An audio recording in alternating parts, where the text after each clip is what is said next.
Hey guys, what's up? Welcome back here to another edition of Intuitive Angling, and thank you very much for making some time out of your day to check the video out. It's always much appreciated. And guys, today we're going to be talking about why the Whopper plopper just doesn't work very good anymore. I've been wanting to do this video for about 2 years now.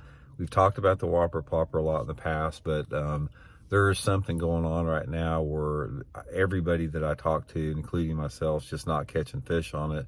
So we're going to get into those reasons why in this video. And before we get started, guys, I want to remind you about our September sale on my Solar Bat Series RB2 signature glasses. If you get a pair by the end of September, you get them at 30% off. And any purchase over $56 on the glasses, you get a $30 grab bag full of sunglasses from Solar Bat. So I'll put the link in the description of this video if you guys would like to order a pair. And I would recommend the high contrast yellow lens. That's absolutely my favorite lens color there. Okay, let's get into this Whopper plopper deal here. Excuse me. The Whopper plopper, guys, just has basically went down the tubes this year hard the last 4 or 5 months. And we've seen this trend really, pretty consistent over the last 3 years on the Whopper plopper. It's sort of gotten less effective every year. Don't get me wrong, there's going to be guys say, Randy, you're full of it, I still kill them on a Whopper plopper. Well, you're not fishing the same man-made lakes that most people fish, because in most man-made lakes, if you go out and throw a Whopper plopper on a body of water that had a lot of Whopper plopper action on it, you're not going to catch very much unless the situation is just completely perfect environmentally for the thing. So it's just not working like what it used to. And this was inevitable, because what happened with the Whopper plopper, like a lot of lures out there, like the Alabama rig and certain things to chatterbait to a certain extent, certain big swim baits, is that people work hard once they find these baits out to keep them quiet. And sometimes it'll go on for 2 or 3 years, people not talking about it, and inevitably some dude will win a tournament on it and then just doesn't play the game and talks about it and he gives it away. That's what happened with the Whopper plopper. Same thing happened with the Alabama rig. There's a lot of lures that this happens to, sort of the inevitable byproduct. And then what happens is everybody throws the thing, like the Alabama rig and the Whopper plopper. I mean, after they came out and got well known, you couldn't go to the lake and see anybody throwing anything else but those 2 lures. And inevitably, the success and the effectiveness of the lure starts going downhill. But one of the things I've noticed with the Whopper plopper is like it peaked sort of, I'm going to guess about, probably anywhere between 5 to 8 years ago.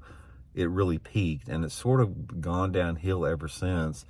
But I noticed it has taken a freaking nosedive this year. I mean, guys, all of my buddies that I talk to that are big plopper guys, and the experience I've had with Whopper plopper, which is extensive, guys, it just doesn't hardly work like it used to. I mean, you've got to have the right scenario for that thing to work, and you still don't catch as many as what you used to on it. It used to be just an incredible lure for quality fish and get a lot of bites on it, and it'd work in a lot of different situations, but not so much anymore out there.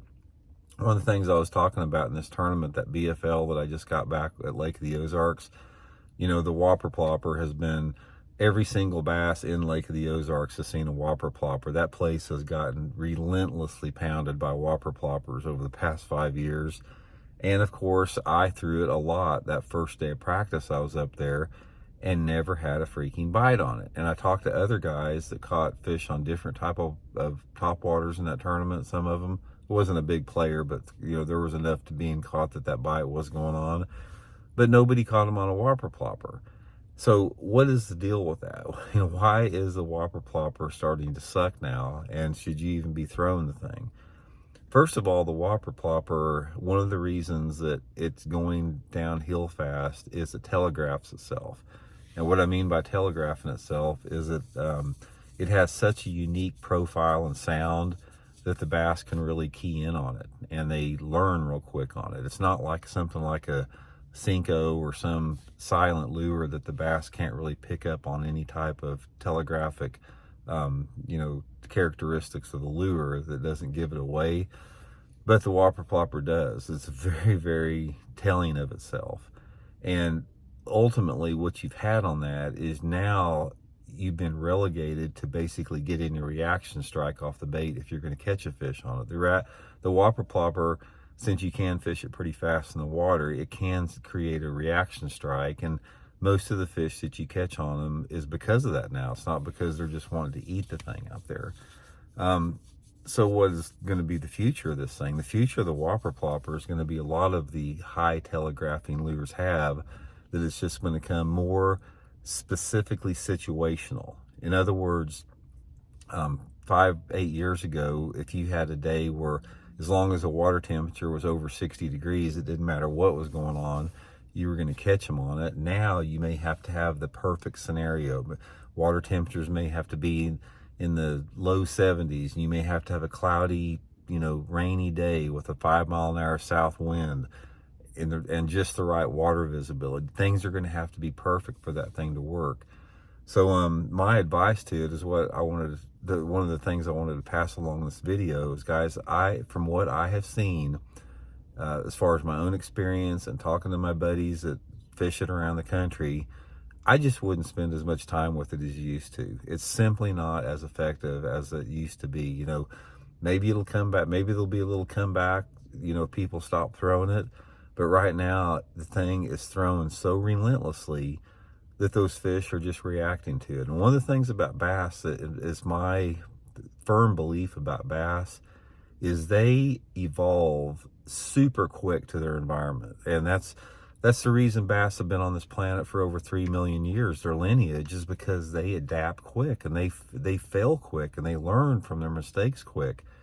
So it's almost like that each year of class, there's some type of a genetic evolution that goes about within the bass's whatever, that there's an ingrained response not to bite this lure, simply because of the information that their previous generations have got upon it. That may sound far out there and crazy. I completely believe it. I mean, I believe that the species on this planet that continue to survive and thrive, they evolve quicker. They learn quicker than any other species out there. And largemouth bass is one of the quickest evolutionary creatures I've ever seen in my life. Now, and then I know this is off the topic a little bit, but let's just talk about this. And we've talked about it a little bit in the past. There's a lure called it's an old bomber and a hellbender. We've talked about this before, and these are metal-lipped, large, crankbaits that people trolled with back in the 60s and 70s.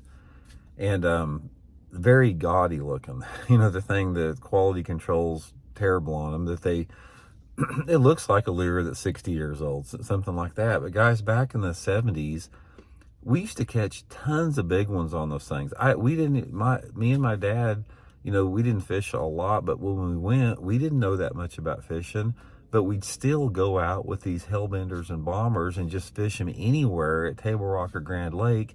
And I've got tons of pictures of 7 and 9 pounders you catch on them.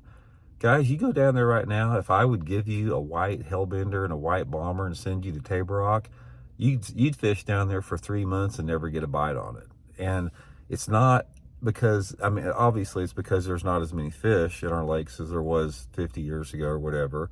But the main thing is the bass have evolved not to hit them, because they're practically not a single bass like right now has ever seen a hellbender on Table Rock Lake in the last 40 years.